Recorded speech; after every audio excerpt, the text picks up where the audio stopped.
Salut à tous et bienvenue sur Discovery à la chaîne. Aujourd'hui, on attaque une étape essentielle dans la construction de tout produit digital. Identifier ses utilisateurs cibles et construire des personas. Pourquoi? Parce que si tu ne sais pas pour qui tu crées ton produit, tu risques de construire quelque chose que personne ne voudra utiliser. Trop souvent, on voit des startups qui développent un produit en se basant sur leurs propres idées, sans jamais parler aux futurs utilisateurs. Résultat, un bel échec. Dans cette vidéo, on va voir comment comprendre qui sont nos utilisateurs, comment identifier leurs besoins et comment structurer tout ça avec des personas. Et comme d'habitude, on ne va pas juste parler de théorie. Dans la précédente vidéo, on a vu comment trouver des idées. Eh bien, à partir de cette vidéo, on va suivre une idée pendant tout son développement. Et j'ai choisi pour cela une application qu'on va appeler JobSnap, notre application fictive de mise en relation pour job temporaire. À la fin de cette vidéo, on aura nos premiers personas qui serviront de base pour tout le reste du projet. D'ailleurs, dis-moi en commentaire, as-tu déjà défini des personas pour un projet et comment tu as procédé? Et si tu veux voir la suite de la série et suivre la construction de JobSnap, pense à liker, t'abonner et activer la cloche, comme ça tu seras mis au courant de toutes les prochaines vidéos. Le like et le commentaire, ça aide la chaîne à se développer, donc merci à toi de prendre quelques secondes pour effectuer cette action qui est totalement gratuite pour toi. Comprendre qui sont ces futurs utilisateurs.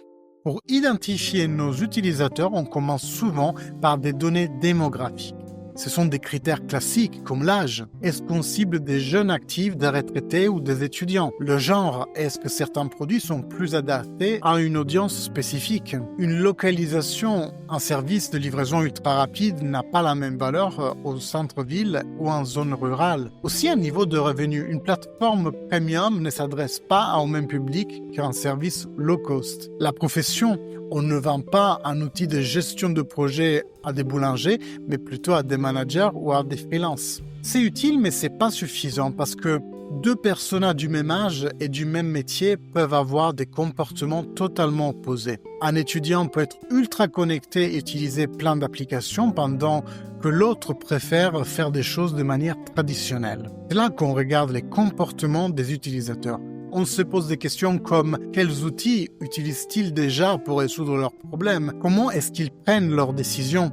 Avis clients, recommandations, habitudes. Quels sont leurs freins? Par exemple, un manque de confiance, peur du changement ou le prix. Quelles sont leurs plateformes privilégiées? Les réseaux sociaux, le bouche-oreille, les forums? Est-ce qu'ils ont déjà essayé d'autres solutions et pourquoi ça n'a pas marché? C'est ce qui permet de comprendre comment ces utilisateurs vivent leurs problèmes au quotidien et comment ils pourraient adopter ou rejeter notre produit. Mais comment collecter ces informations? On a plusieurs méthodes.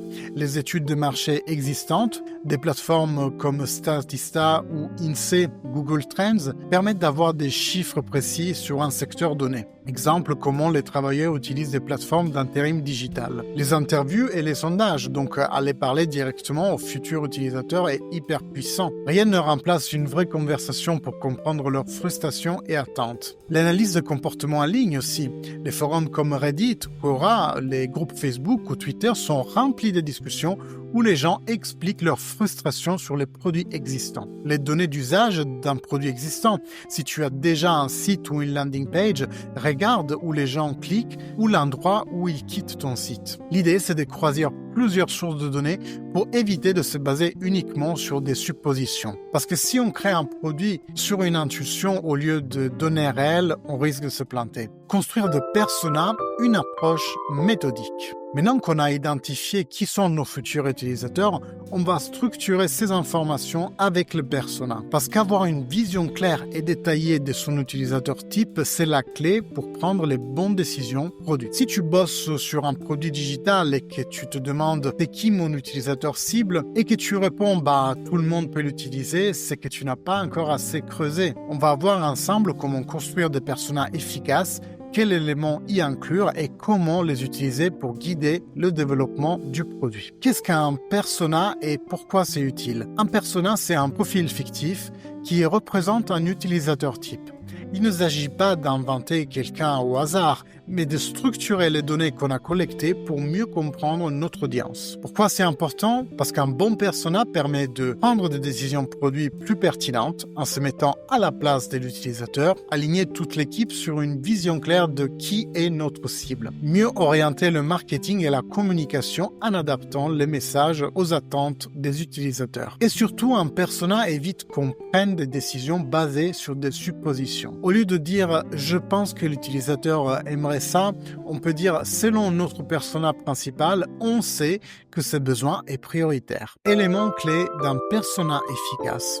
Alors concrètement, qu'est-ce qu'on met dans un persona? Voici les éléments essentiels. Nom et photo. Ça rend juste le persona plus tangible. Information démographique, âge, profession, localisation. Des objectifs et des motivations. Pourquoi il utilise notre produit? Quel est le problème qu'il veut résoudre? On mettra aussi les frustrations et obstacles. Quelles sont ses difficultés actuelles? Habitudes numériques. Quels outils utilise-t-il déjà? Est-ce qu'il est à l'aise avec la technologie? Ça, c'est très important. Ces éléments permettent de rendre le persona le plus réaliste possible et comprendre comment il prend ses décisions. Il y a des méthodes, bien entendu, pour construire les personas. Bon, maintenant qu'on a bien compris pourquoi il faut créer des personas et ce qu'on doit mettre dedans, la vraie question c'est comment on les construit, parce que si tu fais juste un persona au pif basé sur ton intuition, ça ne sert à rien. Il faut des données concrètes, du terrain et non pas juste ton feeling. Et pour ça, il y a 3 méthodes super efficaces. La première, c'est l'interview utilisateur, on l'a déjà dit. Et non, je ne parle pas d'un questionnaire en ligne où tu poses 3 questions fermées. Je parle des vraies conversations avec les gens qui pourraient être des futurs utilisateurs. Le but, c'est pas juste d'écouter ce qu'ils disent, mais de creuser,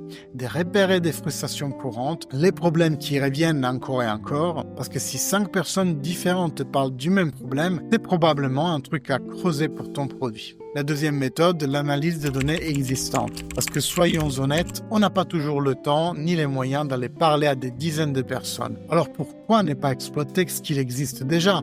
Il y a des tonnes d'études disponibles sur Statista, INSEE, Google Trends, ou alors carrément, si on a du budget, faire appel à des instituts payants qui vont réaliser des études sur des échantillons. Tu peux aussi regarder les analytics d'un site web si tu en as un, voir comment les gens interagissent avec ton contenu, quels mots-clés ils recherchent. Et si tu combines tout cela avec tes interviews, là tu as un persona beaucoup plus solide. Enfin, la troisième méthode est l'observation des concurrents. Parce que oui, parfois, la meilleure des façons de comprendre ce que veulent tes utilisateurs, c'est de voir ce qu'ils disent sur les autres. Regarde les avis sur Amazon, Trustpilot, les forums, les groupes Facebook.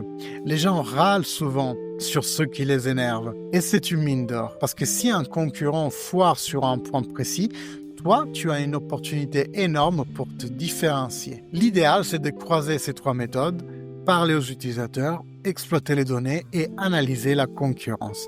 Si tu fais juste l'une des 3, tu risques de passer à côté d'un truc important. Mais si tu combines tout ça, là, tu tiens quelque chose de vraiment puissant pour créer ces personas qui reflètent la réalité et qui te guident dans la construction de ton produit. Maintenant qu'on a vu comment construire un persona, on va l'appliquer justement sur JobSnap, notre application fictive qui met en relation des entreprises et des travailleurs temporaires. L'objectif est de définir nos principaux utilisateurs pour mieux comprendre leurs besoins et adapter le produit en conséquence. Bien entendu, on fera quelque chose d'assez simple. 2 personas dans ce cas spécifique suffisent. Comme on l'a vu, un bon persona repose sur des données concrètes et doit refléter des profils réels d'utilisateurs. Pour JobSnap, on a 2 personas clés. L'entreprise qui recrute en urgence et le travailleur qui cherche une mission rapide. Commençons par Paul, un gérant des restaurants qui galère à trouver du personnel en dernière minute.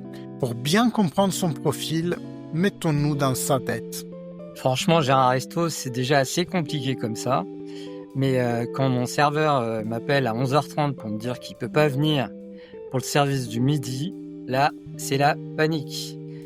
J'ai pas le temps de fouiller les sites d'intérim et appeler une agence, c'est une galère, c'est cher, c'est lent.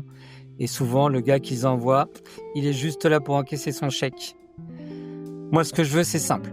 Une solution en quelques clics. Je trouve quelqu'un de disponible maintenant avec un minimum de garantie de la fiabilité. Pas besoin de 50 fonctionnalités compliquées, juste un truc efficace où je peux voir direct les profils, envoyer un message et hop, problème réglé. Si ça me prend plus de 5 minutes, je vais laisser tomber et appeler un pote pour dépanner. Même si c'est pas la meilleure solution, au moins c'est rapide. Paul est un persona clé pour nous, car c'est lui qui va créer la demande pour JobSnap. Si notre application ne correspond pas à ses attentes et ses habitudes, il ne l'utilisera pas. Passons maintenant à Sarah, une étudiante qui cherche des petits boulots pour financer ses études. Là encore, mettons-nous à sa place. J'ai des cours toute la semaine et des examens à réviser, alors un boulot à temps plein, c'est juste pas possible pour moi. Mais bon, j'ai quand même besoin de payer mon loyer et mes courses. Du coup, je cherche des petits jobs à droite à gauche. Le problème, c'est que partout où je vais, on me demande un CV, une lettre de motivation. Sérieux, quoi? Juste pour faire un extra en salle pendant une soirée? C'est relou. Et en plus, la moitié du temps, je postule et j'ai jamais de réponse.